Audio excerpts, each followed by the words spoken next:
institution in 1999. She is currently the president of the Institution of Engineers, Sri Lanka. Without further ado, I have the pleasure of inviting engineer Professor Mrs. Niranjani Ratnayaka to address you all. I'm sure we can put our hands together for a round of applause.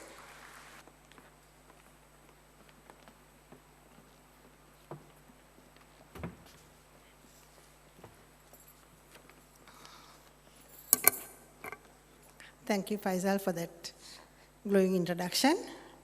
Chief guest, Professor Kapila Perera, Vice Chancellor, University of Moratuwa.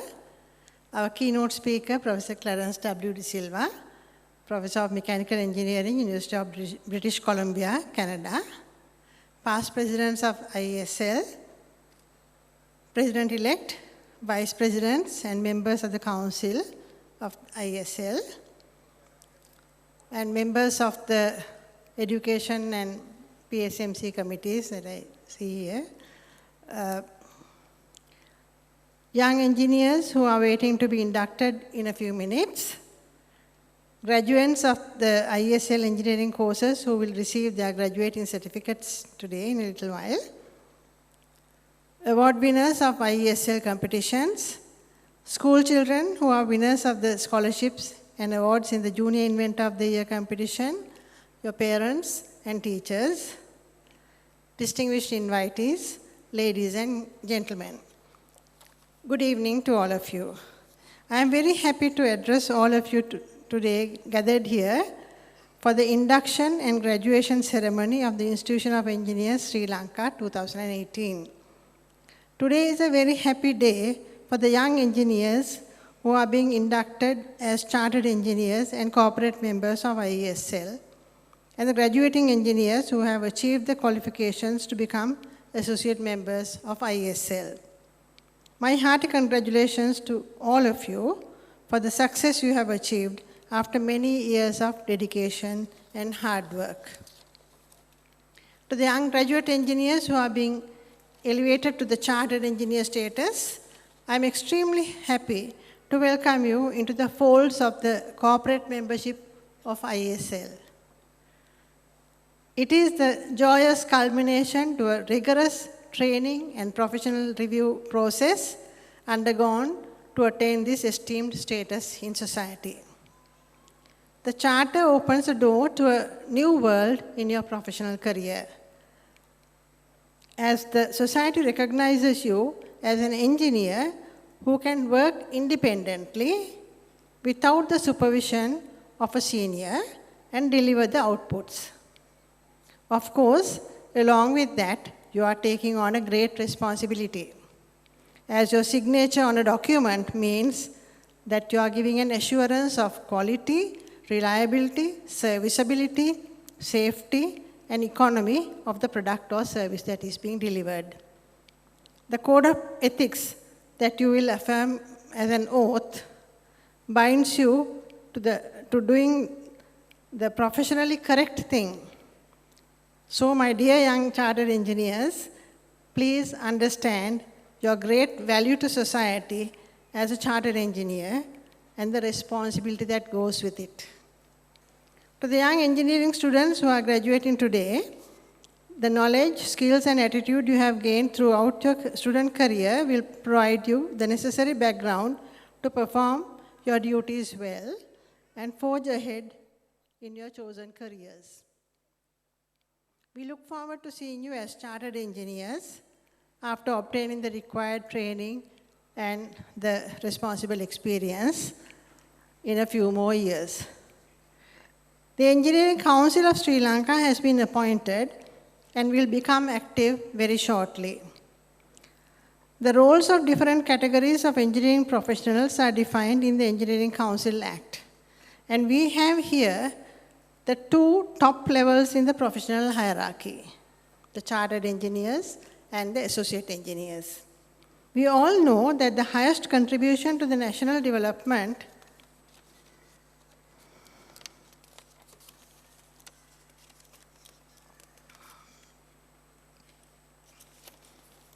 is made by the engineers, and the importance of engineers and engineering is increasing day by day as the world is becoming more and more developed and sophisticated.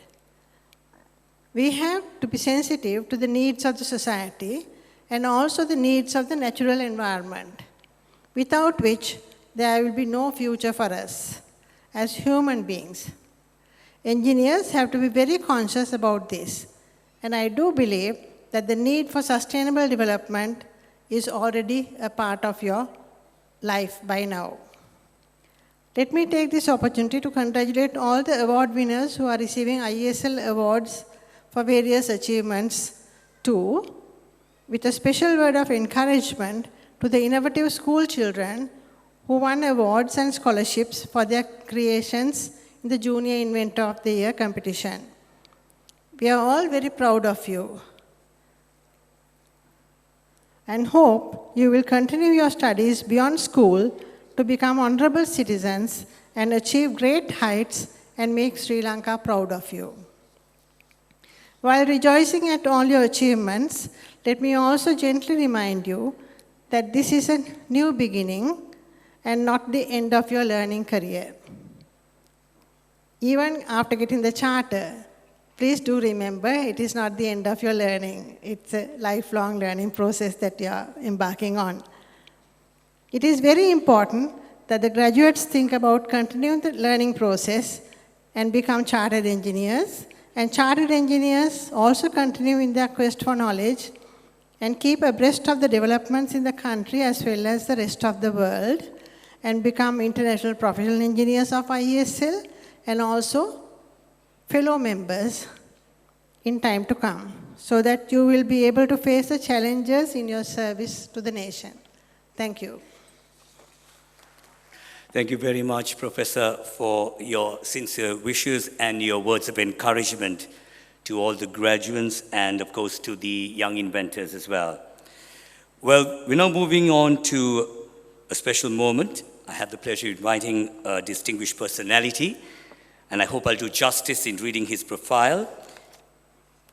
He obtained his BSc Engineering Honours from the University of Ceylon in 1971, with the University Prize for Best Performance, an MSc, University of Toronto, Canada in 1975, a PhD from the Massachusetts Institute of Technology, United States of America in 1978, and a PhD from the University of Cambridge, United Kingdom in 1990. Ladies and gentlemen, he has held senior appointments, Senior Canada Research Chair in Mechatronics and Industrial Automation, a Professional Fellow, a Peter Wall Scholar, a Mobile Endowed Chair Professor, an Honorary Chair Professor, and of course he's been a recipient of many prestigious awards, just to name a few: the Painter Outstanding Investigator Award and Takahashi Education Award, also the Outstanding Engineering Educator Award, the IEEE Canada Lifetime Achievement Award, and of course the Meritorious Achievement Award, amongst many other prestigious awards. Ladies and gentlemen, he is a Senior Fulbright Fellow to the Cambridge University, a Distinguished Visiting Fellow of the Royal Academy of Engineering, and a Fellow of the Advanced Systems Institute of BC. His publications include 24 technical books, 19 edited books, 51 book chapters, 250 journal articles, and 275 conference papers. Ladies and gentlemen, it's my pleasure in inviting our keynote speaker this evening, Engineer Professor Clarence W. De Silva, Professor of Mechanical Engineering, University of British Columbia, Vancouver, Canada, to deliver his keynote address. Everybody, a round of applause. Well, I hope I did justice.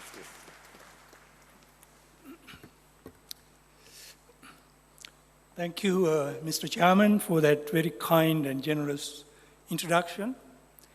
And Madam President, Professor Ratnayaka, the chief guest, Professor Pereira, President-elect, Professor Pallivatta, all the distinguished delegates on the stage and in the audience this afternoon, and of course the inductees, the new inductees, the award winners, the scholarship winners, the family, the well-wishers, friends, and all the guests in the audience. Good afternoon. Now, I'm going to talk about educating engineers. Now, if you read the title, I say it's a personal perspective. So this is my own opinion through my own experience, and at times I may sound condescending, more advisory, but I want to warn that I am old enough. I have been in the academic area as a professor or assistant professor for about 40 years, and as an engineer for more than like 45 years. So I think I have the justice to advise some of these young engineers who are being inducted today. But don't take it personally. If you don't agree with me, that's okay. That's the way things go these days. And this is my plan. I'm going to introduce my own university for a good reason. You will know why. I'm going to give an advisory message to our young engineers. And then I'm going to talk about the trends in engineering, the new trends, where we are heading, what's new. And also, by example, I'm going to present some of the work that we do in my lab at the University of British Columbia. And of course, I have only 20 minutes, and the chairman introduced me for about 5 minutes, so I may only have less than 20 minutes now. UBC, it's in Canada. Canada is, as you know, the second largest country geographically after Russia. And university is on the west coast in Vancouver by the Pacific Ocean, and a beautiful location. As you can see, you have the Pacific Ocean on one side, you have a big forest in the city, which is called the Stanley Park, and then you have a river, the Charles River on one side, and then also mountains. So it's a very beautiful location, and some of you may have visited there, and you know what I'm talking about. The university itself is quite old, founded in 1908. It's the largest university on the west coast, Western Canada, and among the 3 top universities in Canada with University of Toronto and McGill University. And we have about 65,000 students. So I guess, roughly speaking, we are talking about the same student population as the university students in the entire country here. And the top 20 universities in the world, the public universities, and it's a comprehensive university, meaning we have engineering, medicine, law, business, sciences, liberal arts, architecture, nursing, and so on.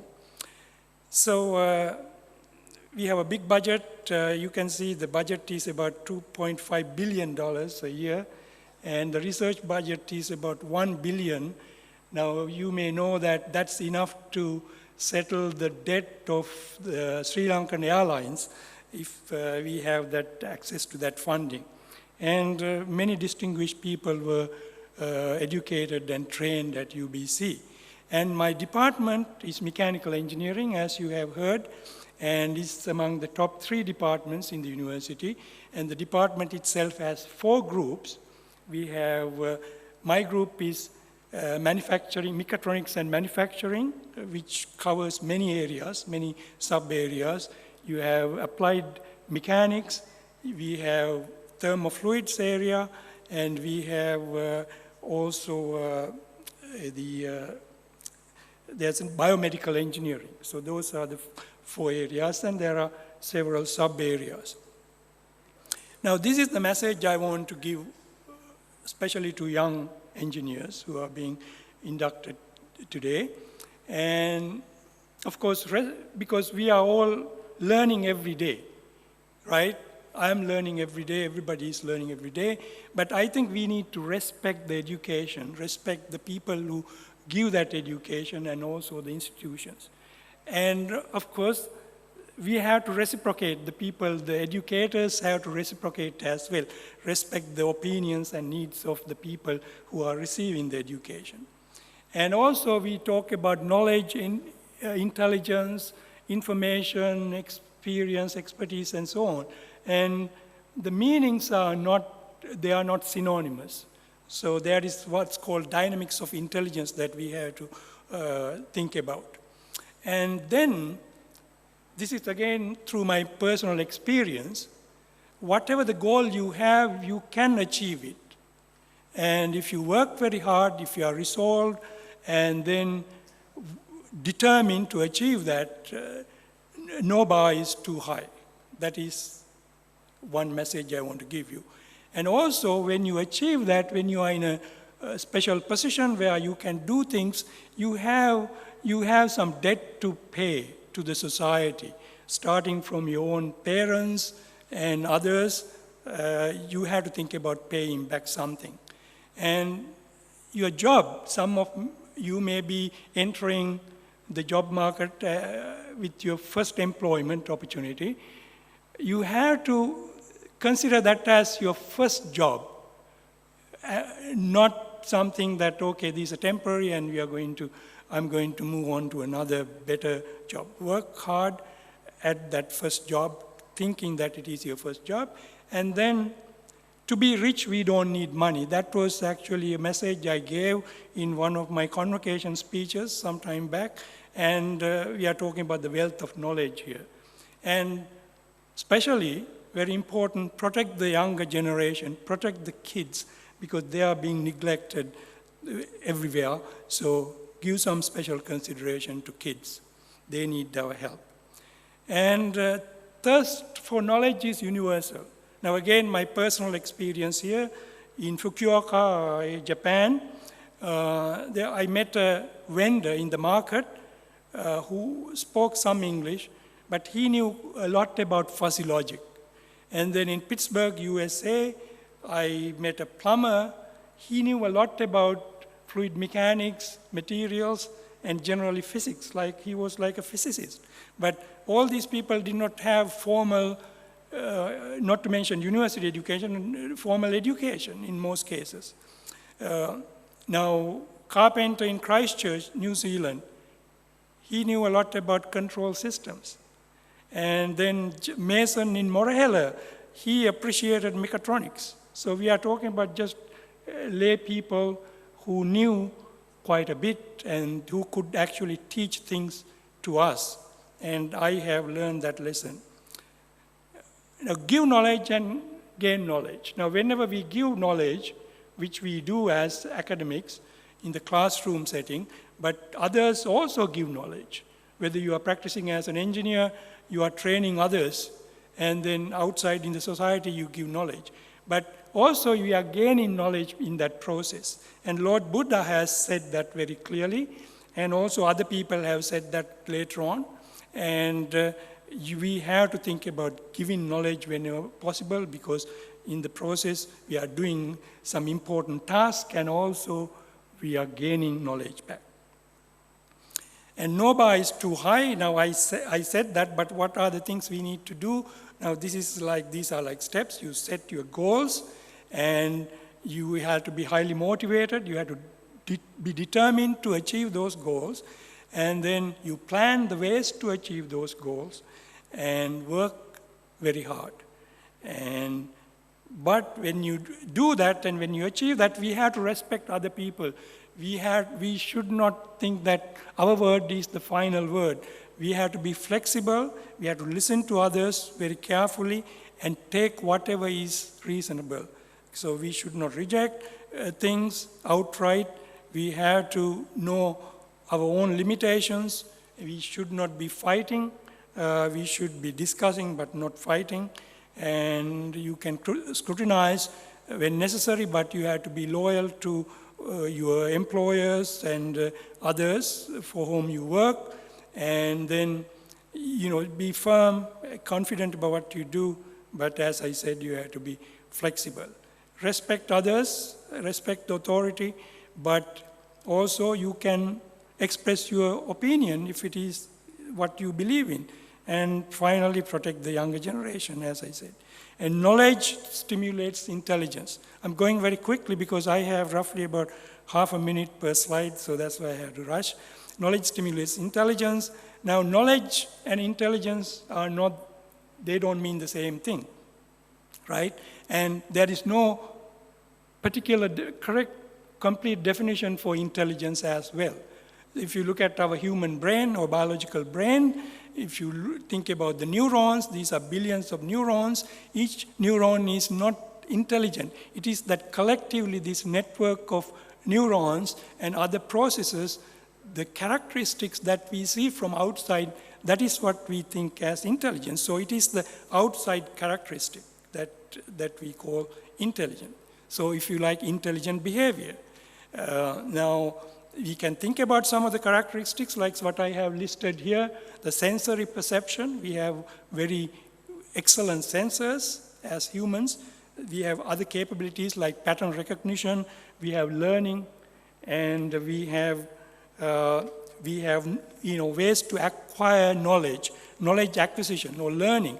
So if you think about this, all these are characteristics of intelligence, okay? So if you look at sensory perception, we sense things, we can perceive things through that information. That is an intelligent characteristic. So even if some of these characteristics hold, we can call that entity intelligent. Not necessarily human, anything else. And that is where the artificial intelligence comes in, okay? Artificial intelligence and the intelligent machines that people develop, they